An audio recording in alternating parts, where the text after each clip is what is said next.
तपाईंहरू हेर्दै हुनुहुन्छ AR आतिफ राई यूट्यूब चैनल। खोकना की भीड़-भाड़ भरी गलियों में जहां जिंदगी तेजी से भागती थी, वहीं दो दिलों की कहानी धीरे-धीरे आकार ले रही थी।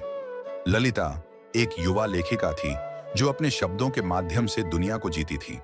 वह अक्सर खोकना की तंग गलियों में घूमती, वहां की छोटी-छोटी दुकानों और चाय की गुमटियों के बीच प्रेरणा ढूंढती। उसकी जिंदगी में सुकून था, पर कहीं ना कहीं दिल के एक कोने में खालीपन भी था, जिसका उसे शायद एहसास नहीं था।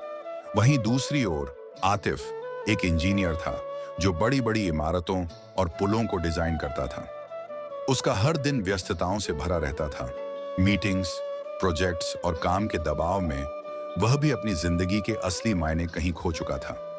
लेकिन उसे यह एहसास नहीं था कि उसकी जिंदगी में कुछ कमी है, जब तक कि उसकी मुलाकात ललिता से नहीं हुई।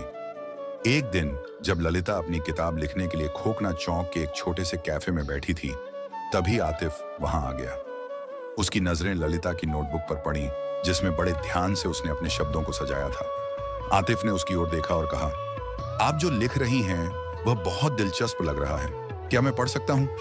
ललिता ने उसकी तरफ मुस्कुराते हुए देखा और कहा, यह सिर्फ कुछ ख्यालात हैं, आप पढ़ सकते हैं, लेकिन शायद आपको उतना अच्छा न लगे।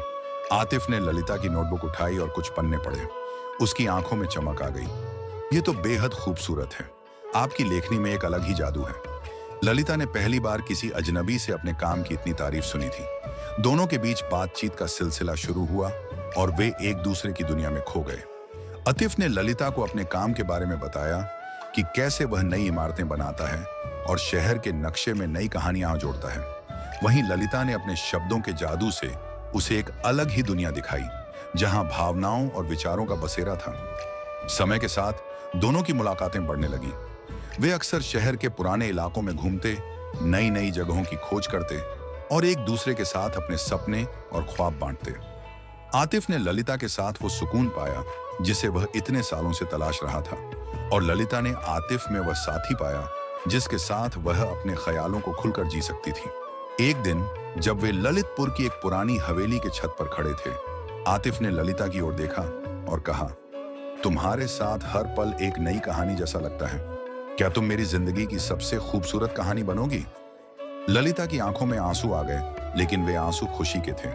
उसने धीरे से कहा, अगर तुम मेरी दुनिया की हर कहानी का हिस्सा बनोगे तो मैं तुम्हारी जिंदगी की सबसे खूबसूरत कहानी बनना चाहूंगी। और यूं इस शहर की धड़कनों के बीच दो दिलों ने मिलकर अपनी जिंदगी की सबसे हसीन कहानी लिख दी।